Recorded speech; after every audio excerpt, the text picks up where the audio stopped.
worked in that office before you.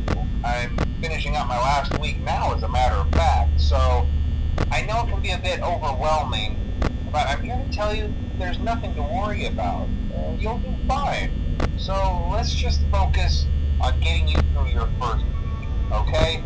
Let's see. First, there's an introductory greeting from the company that I'm supposed to read. It's kind of a legal thing, you know. Welcome to Freddy Fazbear's Pizza, a magical place for kids and grown-ups alike, where fantasy and fun come to life.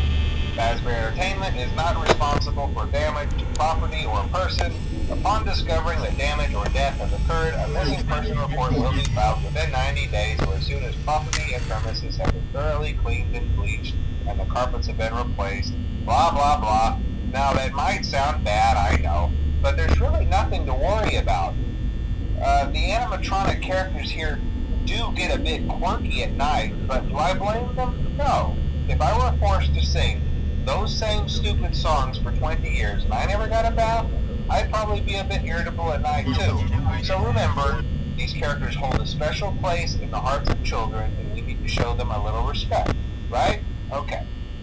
So just be aware, the characters do tend to wander a bit. They're left in some kind of free roaming mode at night. Something about their servos locking up if they get turned off for too long. They used to be allowed to walk around during the day too, but then there was the bite of 87. Yeah, it's amazing that the human body can live without the frontal lobe, you know?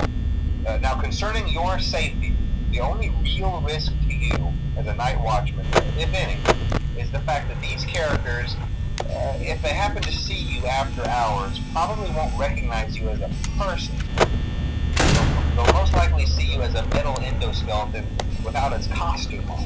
Now, since that's against the rules here at Freddy Fazbear's Pizza, they'll probably try to forcefully stuff you inside a Freddy Fazbear suit. Now, that wouldn't be so bad if the suits themselves weren't filled with crossbeams, wires, and animatronic devices, especially around the facial area. So you can imagine how having your head forcefully pressed inside one of those could cause a bit of discomfort and death. The only parts of you that would likely see the light of day again would be your eyeballs and teeth that pop out the front of the mask. Yeah, they don't tell you these things when you sign up. But hey, first station of the breeze. I'll chat with you tomorrow. Check those cameras and remember to close the doors only if absolutely necessary. Gotta conserve power. Alright, good night.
Congrats!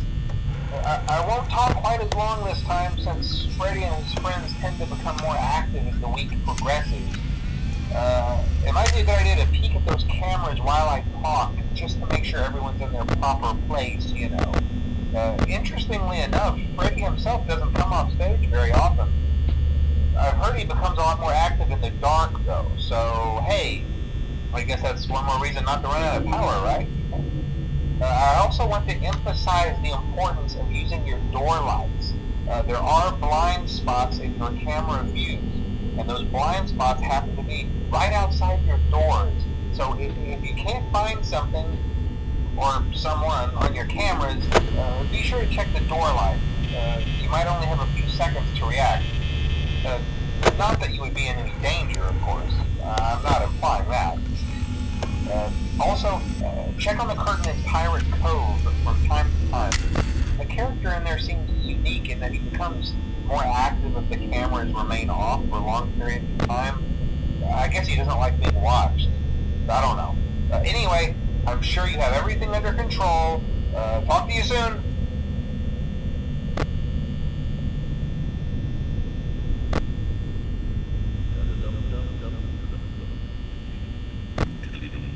Dum dum